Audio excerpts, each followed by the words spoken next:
आपको इस रमजान की कहानी सुनाऊं। एक मजदूर को मैं मिलने गया, मैंने कुछ काम करवाना। तो मजदूर वाला क्या कह रहा है कि हुजूर कितने दिनों से ना काम नहीं मिला।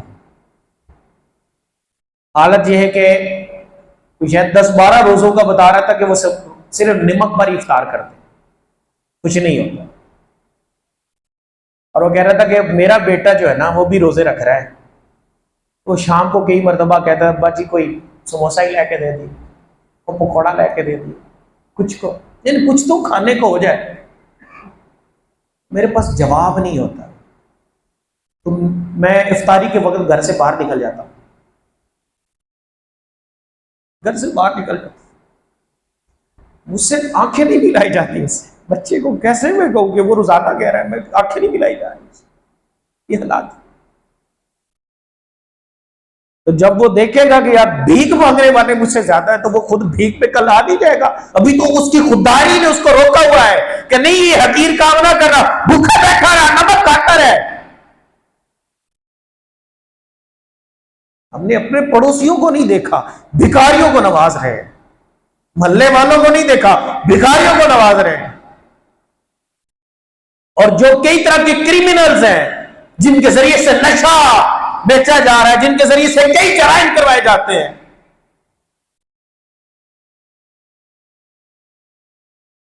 इसके हलाल कमाना है। और जो हलाल कमा रहे हैं उसको मजदूरी में 10 ज्यादा ही दे दो। यकीन जानो, एक बंदे से मैंने, वो रेडी चलाने वाला, बिल्कुल बुजुर्ग, दाढ़ी उसकी माशाल्लाह उसने रखी हुई। उससे ना मैंने उसको कहा कि वो ना कोई 4 पहली, मैंने कहा वो घर तक पहुंचानी है तो उसको 100 रुपए की किराया जी। मैंने कहा आज के दौर में भी 100 रुपए किराया बड़ी बात है। बहरहाल जब वो आया तो मैंने उसको कुछ ज्यादा दे दिया। अच्छा, उसके बाद में तकरीबन उसको 5-6 महीनों बाद दोबारा मिला,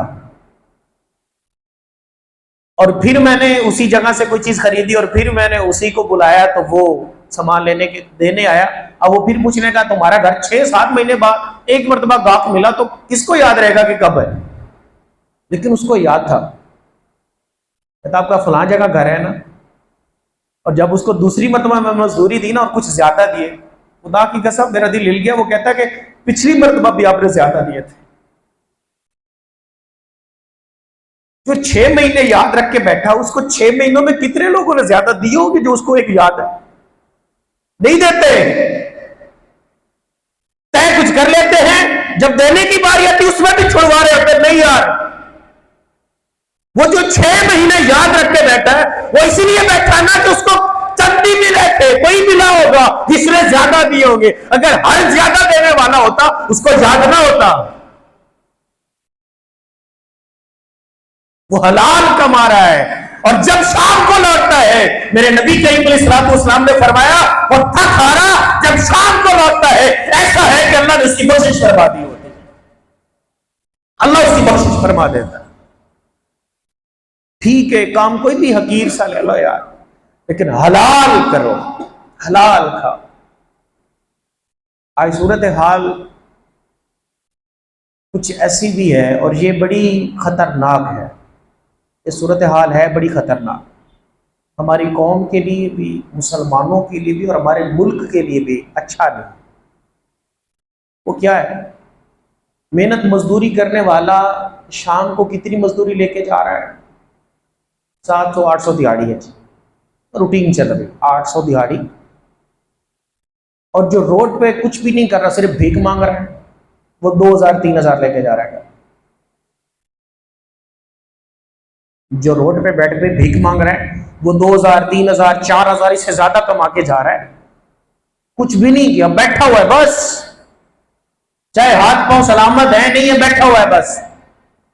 ये रोजाना आपको, आप जॉब जाते हुए, काम जाते हुए, दुकान पे जाते हुए, आपको एक चौक में एक ही बंदा खड़ा होता है, पूरे टाइम पे खड़ा होता है।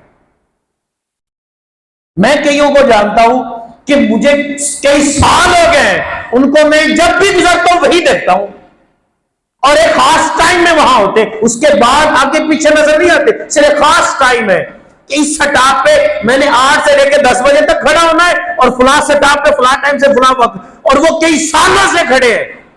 इधर गाड़ी वाला आ रहा है 100 पकड़ा के जा रहा है, वो गाड़ी वाला आ रहा है 50 पकड़ा के जा रहा है, वो आ रहा है, और रोजाना घर को निकल रहे हैं और हम लग रहा है कि हम सदका करके जा रहे हैं अल्लाह की बारगाह में, सदका करके जाएंगे, हमारी मुसीबतें टल जाएंगी। अरे मुसीबत टल नहीं रही, ये मुसीबत पा रहे हो।